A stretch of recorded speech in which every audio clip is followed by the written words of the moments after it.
Egg fried rice. సింపుల్గా egg fried rice చేసుకుందాం రండి. Welcome to my channel Madhura Smriti. Cook healthy, eat healthy and stay healthy. నేను 2 cups of రైస్కి 3 eggs తీసుకున్నానండి. మీ అవసరాన్ని బట్టి మీరు తీసుకోండి. ఎగ్ని షెల్ పగలగొట్టి ఒక బౌల్లో వేసుకొని వాటిని బాగా బీట్ చేయండి.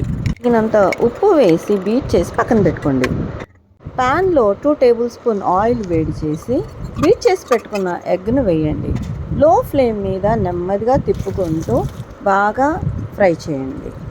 ఎగ్లో కాస్త ఫ్లేవర్ కావాలనుకుంటే మీరు పెప్పర్ పౌడర్ కూడా వేసుకోవచ్చు. దీన్ని చక్కగా ఫ్రై చేసి తీసి పక్కన పెట్టుకోండి. ఇప్పుడు అదే కడాయిలో ఇంకో 2 tablespoon నూనెను వేసి వేడి చేసి ఒక బిర్యానీ ఆకును వేయండి. అలాగే 1 teaspoon షాజీరాను వేయండి. అది చిటపటలాడుతుండగా సన్నగా తరిగి పెట్టుకున్న ఒక పెద్ద ఉల్లిపాయని వేసుకోండి. అలాగే 4-5 పచ్చిమిరపకాయలు కట్ చేసినవి వేసుకోండి, లేదా మీ రుచికి తగ్గట్టుగా వేసుకోండి. 2 రెబ్బల కరివేపాకును కూడా వేసి ఫ్రై చేయండి. లో ఫ్లేమ్ మీదే ఫ్రై చేయండి. అలా చేస్తే ఉల్లిపాయ చక్కగా వేగుతుంది. కొద్దిగా ఉప్పు వేస్తే ఉల్లిపాయ త్వరగా వేగుతుంది. ఆనియన్ ఫ్రై అయ్యండి. ఇప్పుడు ఇందులో 1 tablespoon జింజర్ గార్లిక్ పేస్ట్ వేసి ఇదంతా మంచి సువాసన వచ్చేంత వరకు లో ఫ్లేమ్ మీద వేయించండి. ఎగ్ ఫ్రైడ్ రైస్లోకి మీకు కావాల్సిన వెజిటబుల్స్ని అవైలబిలిటీని బట్టి వేసుకోవచ్చు. క్యారెట్, క్యాప్సికమ్, బీన్స్, ఆలు ఎక్సెట్రా. నేను ఇక్కడ క్యారెట్ ముక్కలు మాత్రమే వేసుకుంటున్నాను. మీ చాయిస్కి తగ్గట్టుగా వెజిటబుల్స్ని వేసుకోండి. అయితే ఈ క్యారెట్ ముక్కలు వేగేంత వరకు 1 నిమిషం పాటు ఫ్రై చేయండి.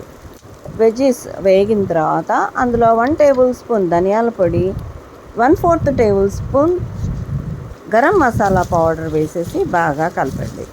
ఇప్పుడు ఆల్రెడీ ఫ్రై చేసి పెట్టుకున్న ఎగ్ను వేసి మరోసారి తిప్పి ఆల్రెడీ వండి పెట్టుకున్న రైస్ని 2 కప్పులు నేను వేసుకుంటున్నాను.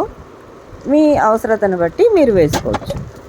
ఎగ్ ఫ్రైడ్ రైస్ మీరు లంచ్ బాక్స్లో పెట్టాలనుకుంటే వేడివేడిగా అప్పుడే వండిన అన్నాన్ని యూస్ చేయండి. లేదా బ్రేక్ఫాస్ట్ కోసమో లేదా ఈవినింగ్ స్నాక్ కోసం అనుకుంటే మిగిలిపోయిన అన్నాన్ని కూడా యూస్ చేయొచ్చు.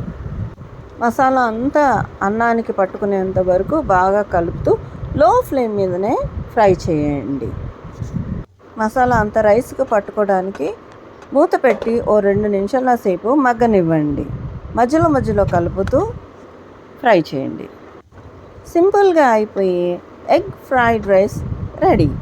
హెల్తీగా, టేస్టీగా, పిల్లలు పెద్దలు అందరూ ఇష్టపడే విధంగా ఇలా చేసుకొని ఎంజాయ్ చేయండి. అయితే ఫైనల్గా కొత్తిమీర, పుదీనాతో గార్నిష్ చేసి సర్వ్ చేసుకోండి. మీకు కావాల్సిన వెజిటబుల్స్ వేసుకున్న ఎగ్ ఫ్రైడ్ రైస్ చాలా టేస్టీగా ఉంటుంది. ట్రై చేయండి. మీ బంధుమిత్రులకి షేర్ చేయండి. మరిన్ని ఇంట్రెస్టింగ్ అండ్ హెల్దీ రెసిపీస్ కోసము నా ఛానల్కి సబ్స్క్రైబ్ చేసుకోండి. Thanks for watching.